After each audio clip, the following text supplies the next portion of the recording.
அப்போஸ்தலர் நடவடிக்கைகள் 16ஆம் அதிகாரத்தை வாசி பாருங்க.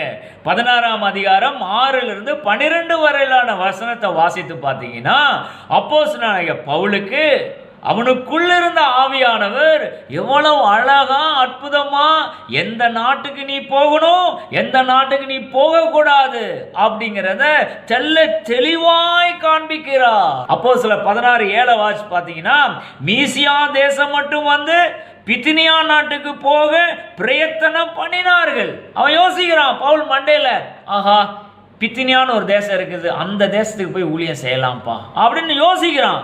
ஆனா வசனம் சொல்லுது, ஆவியானவரோ போக ஒட்டாதிருந்தார். ஹேய் பவுல், பித்தினியா தேசத்துக்கு போகலான்னு நினைக்கிறேன், அங்க போகாத அப்படின்னு தடை பண்ணுகிறார் ஆவியானவர்.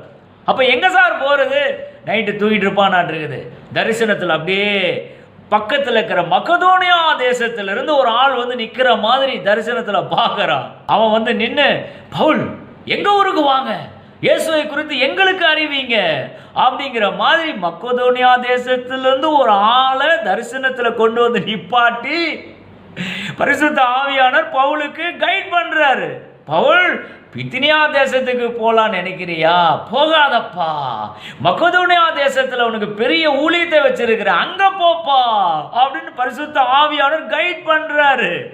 பரிசுத்த ஆவியானவரால் நிரப்பப்பட்டவர்களாய் காணப்படல் என்று சொன்னால், உங்களுக்குள்ள இருக்கிற ஆவியானவர் என்ன டிசிஷன் எடுக்கணும், எந்த டைரக்ஷன்ல போகணும், எங்க போகக்கூடாது, என்னத்தை பண்ணணும், என்னத்தை பண்ணக்கூடாது, இந்த எல்லா காரியங்களையும் உங்களுக்குள் இருந்து அந்த ஆவியானவர் தெளிவாய் உங்களுக்கு வெளிப்படுத்தி காண்பிக்கக்கூடியவராய் இருக்கிறார்.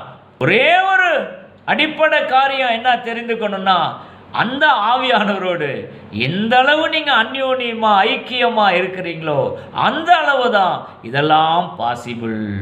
இல்லைனா கர்த்தருடைய சித்தத்தை அறிந்து கொள்வது அப்படிங்கிறது கொஞ்சம் சிரமம் தான், பார்த்துக்குங்க.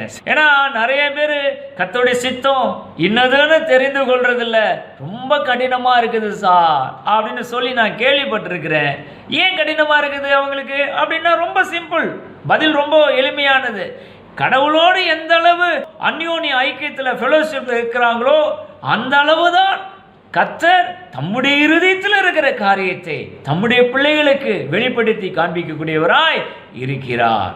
உங்களை பார்த்து நான் சொல்லும்படியாய் ஆசைப்படுகிற ஒரே ஒரு காரியம் என்ன அப்படின்னா, உங்களுக்குள் பரிசுத்த ஆவியானவர் வாசம் பண்ணுகிறார். உங்களுக்குள் வாசம் பண்ணுகிற அந்த ஆவியானவர் உங்களை அருமையா அற்புதமா வழி நடத்தக்கூடியவராய் இருக்கிறாரு.